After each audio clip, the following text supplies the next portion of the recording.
Hey, everybody, welcome to an episode of Think Your Way to an Epic Life. And boy, get ready. You're going to have to strap yourself in for this. This lady that I'm about to introduce to you, her real estate office does $2 billion in business. They did the year before last over 2 billion with a B. Do you guys have any idea the difference between a million and a billion? That's 1,000 millions. And they did that much in production last year in Dallas Preston Road. And they've done over 4,000 units. So she's got 575 agents that she is running and helping and putting out fires. Theresa Flood, thank you for coming. Thank you, Kara. I'm so excited to talk to you. Thank you for having me as your guest. This will be fun. So it'll be a blast. And we really want some takeaways for people because you are such an amazing woman. I have so much respect for you with all the different leadership things that you do. But let's start from the beginning. Okay. Where were you born and raised? I'm a Minnesotan, but I was raised in Texas. So my dad was in the book business. He was a traveling salesman for Crown Publishing and then Random House back in the day. And he had an opportunity to move to Texas. And so both my parents, are from the Midwest. And we moved, though, to Dallas when I was 4. So there is no traces of Minnesota left. It's pretty much all Texan since I can remember. So one of my first memories is actually arriving here in Dallas to move. So yeah, I grew up in Plano, Texas, which is a suburb just north of Dallas. And I have mostly I've lived in Texas ever since. You grew up in Texas. What were your growing up years like? What was family life what is your maiden name? Dubois. Dubois. Woo. What was home like in the Dubois household? Well, it's very, yes, we're very fancy. So I'm an only child. So grew up my mom was always a stay-at-home mom. And my dad, again, was in the traveled a lot. So a lot of it was me and my mom during the week, and I went to private school through 8th grade and then had the shock of my life going from 13 people in my 8th grade class to Clark High School, which was, I honestly have no idea how many students were there. I mean, hundreds and hundreds it was huge. And I pretty much was in shock. My little bubble world was burst and all my innocence pretty much in one day, but it was probably one of the better things that happened to me to push me out of my comfort zone. People are always surprised to know I was shy as a child and was not the as outgoing and confident as I am today. So I went to high school. I graduated a year early. Not because I'm super brilliant, just because we had block scheduling, never really completely gelled with my high school life. I think because I didn't grow up in that school system. And so I graduated at 17 and got married at 19, Kara. So. Really? How long have you been married? We just celebrated 24 years. Oh, sweet. Congratulations. Yep. Okay, so for those of you that are watching, Theresa's husband, Tommy Flood, runs our entire region. And so she's got leadership just coming out her ears everywhere, and 24 years of marriage. So there's a couple things I need to unpack there. One of them is the marriage, but right before that, you said, I wasn't outgoing and I wasn't confident. Yeah. How do you go from being shy? What are some of the steps for somebody watching? Oh, that's a great question. So, I love doing behavioral studies and personality tests. We have a tool at Keller Williams called the KPA. A lot of people are familiar with the DISC assessment, all of that. So if you know a DISC assessment, when I take a DISC assessment, though, I actually show up as a very high I, meaning that's the influencer, that's the people person. But when I take a KPA, Keller Personality Assessment, my sociability is really only about a 5. So, yeah, I know, Kara. Yes. So I'm actually kind of an introvert, but I recharge my battery alone. However, I have learned to have great people skills, and I have learned how to use. And again, I'm not completely antisocial. I'm kind of in the middle. But I have learned how to develop that skill and use that in leadership and in business and all of that, but I do recharge my battery alone. So, also on the disc, I'm not high assertive, which people are also surprised to know that I'm not a highly assertive person. So I'm an IS on the disc, so that's stable, steady, secure. However, Smokey Garrett, who runs our organization, as you know, taught one time in a class that when an S feels secure or confident, they can actually show up as a D, which would be that driver assertive. So as I have grown and become more confident, I can actually show up more dominant or more assertive than I actually am. But yes, at the end of the day, I was a shy kid that had to learn how to be social and put myself out of my comfort zone. And I think the confidence I believe true confidence always comes from keeping promises to yourself. At the end of the day, it's that internal integrity that as you develop that, as you tell yourself you're going to do something, as you push yourself to grow and to do more, that's truly what builds confidence. When it comes from external factors, those can always come and go. The confidence that lasts doesn't come from being a part of a particular crowd or accomplishing a certain thing in business. It's that internal integrity. So it's just been a journey, and I think most young kids are insecure and non-confident in some ways, so that's just been a fun journey that I've been on. No doubt. So let's say that there's an adult that's watching who's not real confident. Yeah. Step one, like just baby step, what can they do to start increasing it? Make promises you keep to yourself. Such as I'm going to get up every day at 6:30. Don't snooze it. Get up every day at 6:30. I'm going to work out 3 days a week. Whatever it takes, just get up and work out 3 days a week. Whatever that promise is that you make to yourself, your confidence truly as your internal reality starts to match your external reality. When you do that, when you get up every day at 6:30, like you promised yourself you would, nobody else has to know. You're going to be proud of yourself. You're going to be confident. You're going to say, you know what? I can do this. I think finding those things maybe that you never thought you could do. One of the best things I've ever done in my life is I ran a half marathon, which all the full marathon runners are like, whoop-de-doo-dah. I know, you quit halfway through, but for those of us who are not runners, it's a big deal. And I ran it when I was 20, I guess I was 29. I was in great shape at the time, but I decided to do it essentially to prove to myself I could do something I never thought I could do. And very cool. So how does it feel to know that you can count on you? It's huge. It really is huge at the end of the day. And I'll never forget running through that last stretch of the 13th mile in that half marathon. And just knowing that I had committed to the training, that I showed up when I told myself I was going to show up, that I did what I said I was going to do. Now, Kara, I'm never doing it again, just so you know. Okay. It didn't make me a runner. There's no runner's high that I ever experienced, but the high was in doing what I said I was going to do and accomplishing something and being somebody I never thought I could be. So that would be my advice. Not that you have to go run a half marathon to develop confidence, but find a win and go prove to yourself you can do something. Your confidence will never come from somebody else on the outside. It will come internally first. And that is my mic drop right there. That it really is. And I listen to so many books and read and learn, and I don't think I've ever heard anyone put it that way. And I love that because it's so true. It's that if you say you're going to do it, you actually do it. And I think so many of us. So how do you do it? How do you do it? You said, don't hit that snooze. And that person's going, oh, how do you not? Well, I think you start with small habits.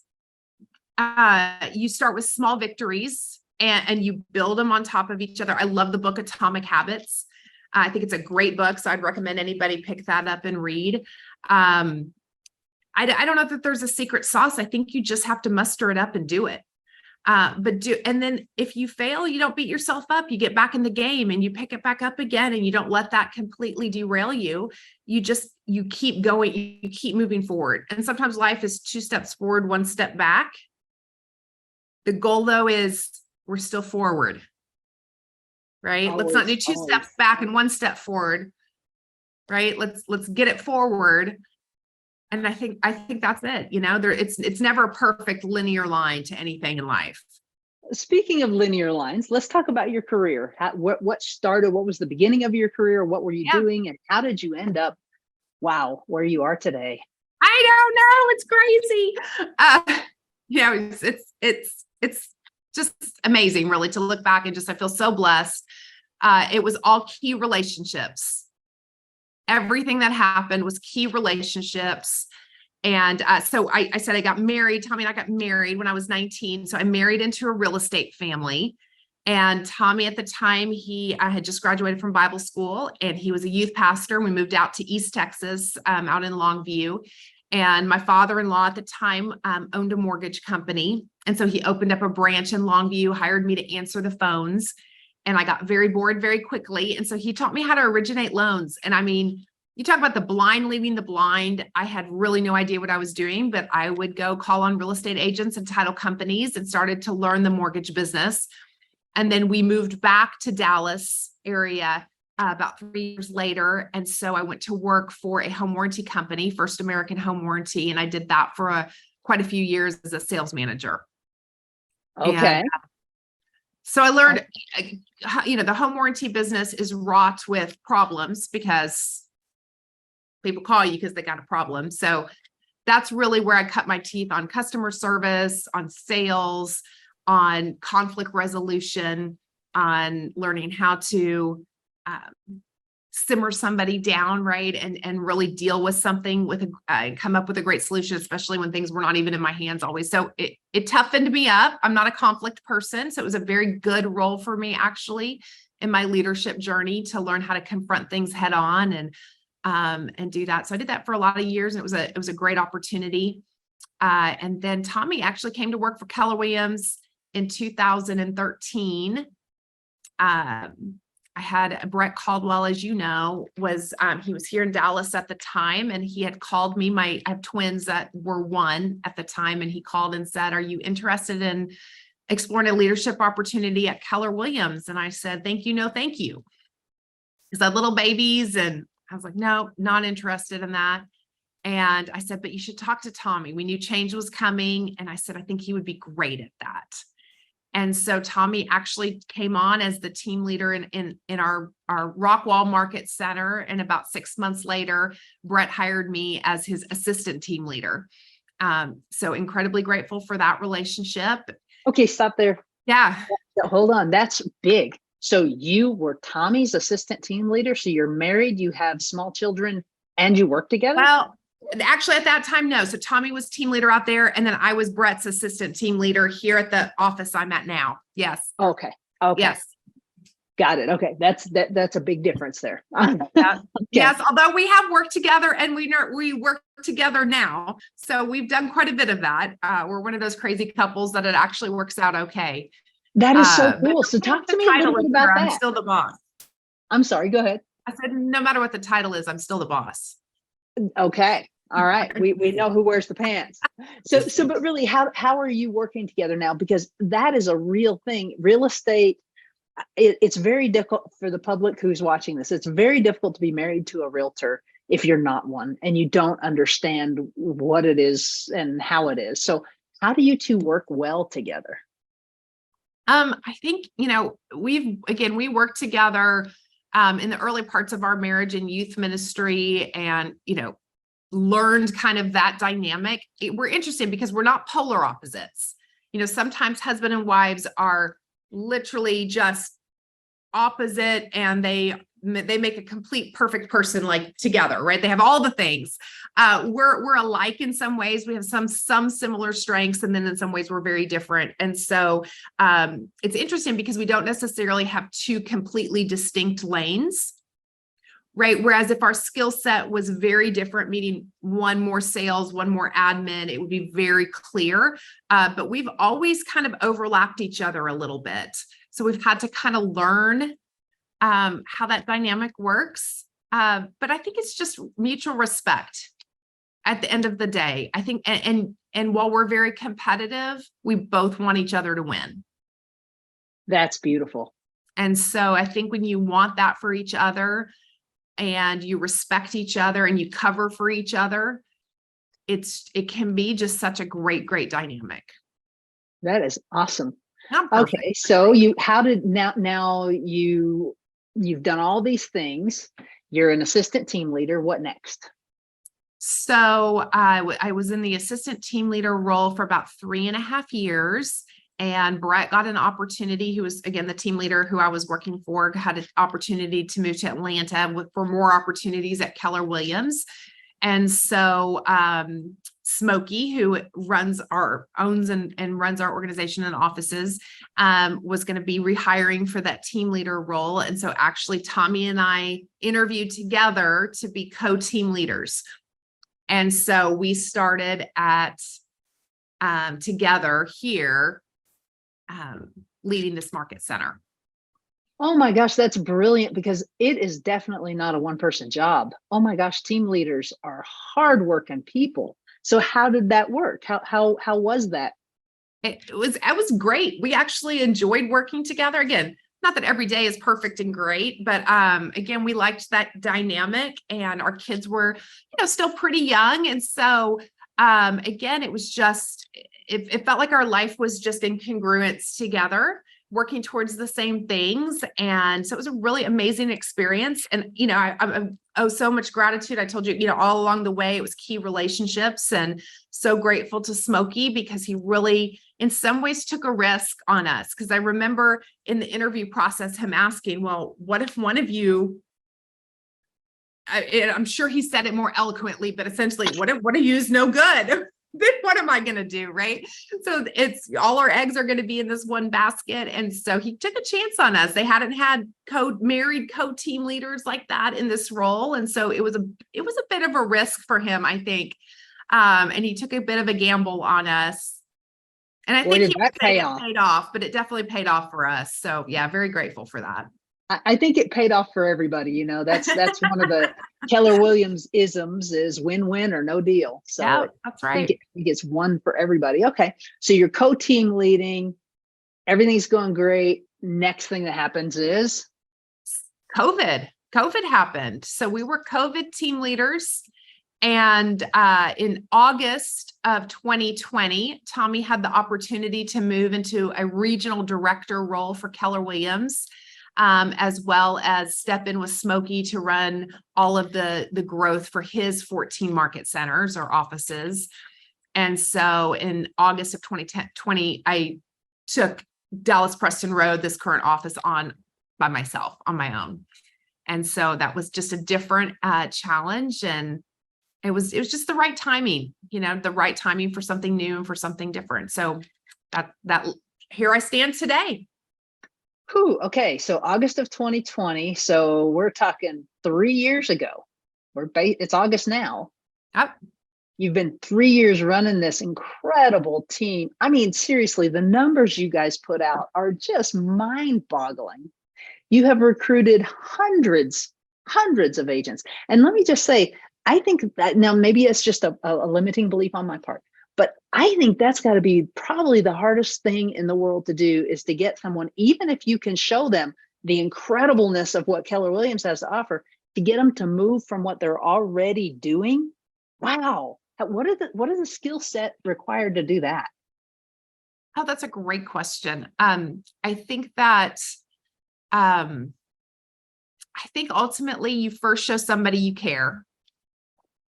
Because if they're going to make it's not like buying a car or buying a timeshare, right? Or buying a vacuum cleaner. You're making a major life decision about your income, your livelihood, your future, your opportunity. And so I think when you show somebody you care, you move beyond being just a recruiter, right? So a recruiter can hire and can close, but when they see somebody that cares, I think that's the first step to develop that trust.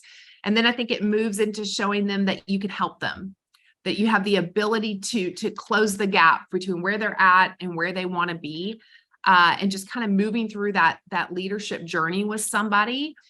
to help them see that they can think bigger, that they can do something bigger with their life, right? That where they're at, and it could be an amazing place where they're at in life, and yet there's still so much more. And I think that's the gift of Keller Williams. It's who you become along the journey. And so showing somebody how this company can be the environment and the catalyst for that growth, it's a pretty fun conversation. And when somebody gets it, they get it.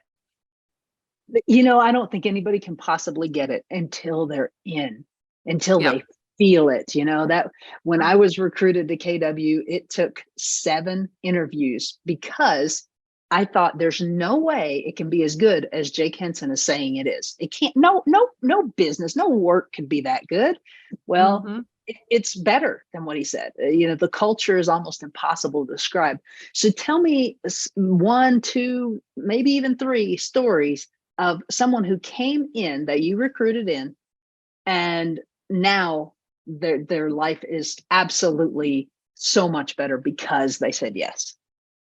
Oh gosh. Trying to think who some of the most powerful stories are. Well, I'll just tell you, I have one young man that we just brought over at the beginning of this year. This is just so fresh in my mind because I talked to him yesterday, and somebody from his previous brokerage called him and said, "Do you have any regrets?"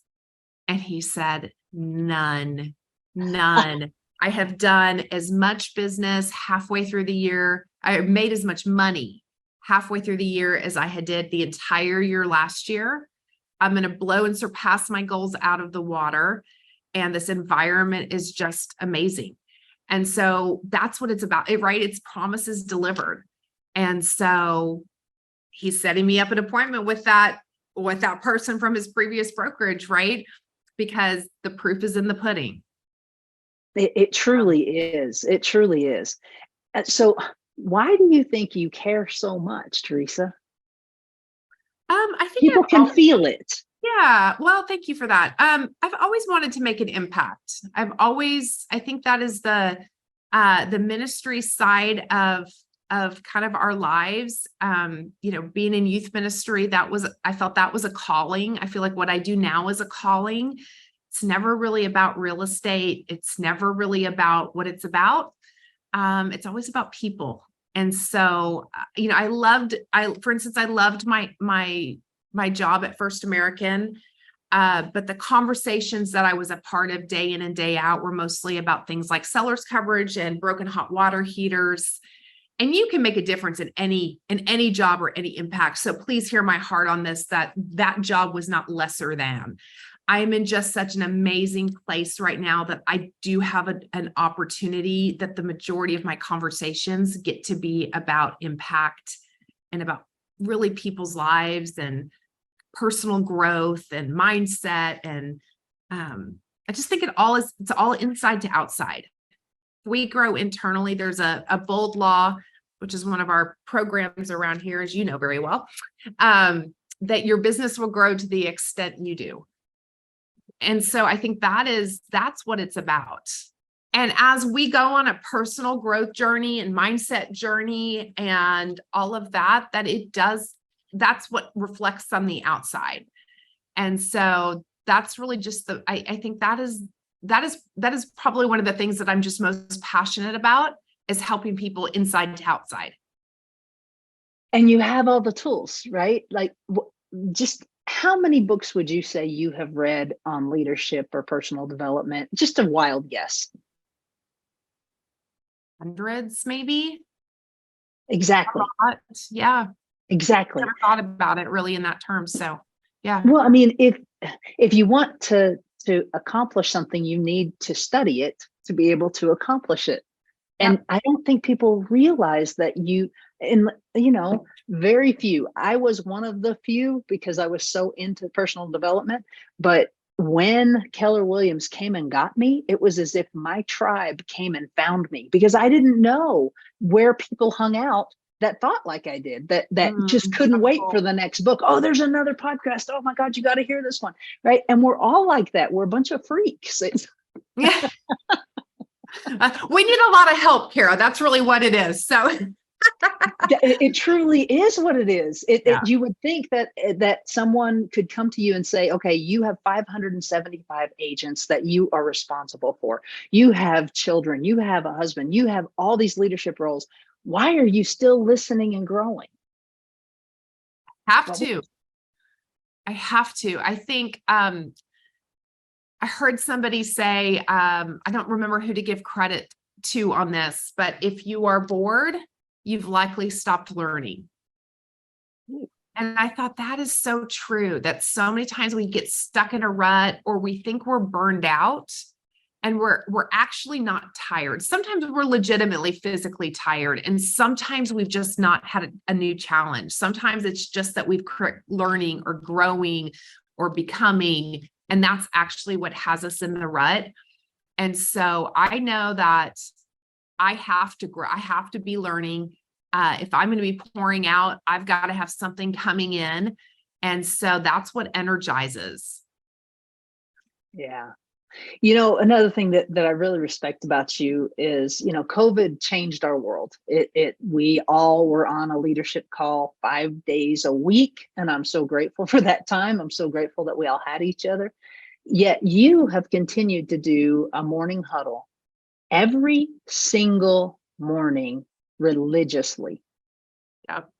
Wow. Why?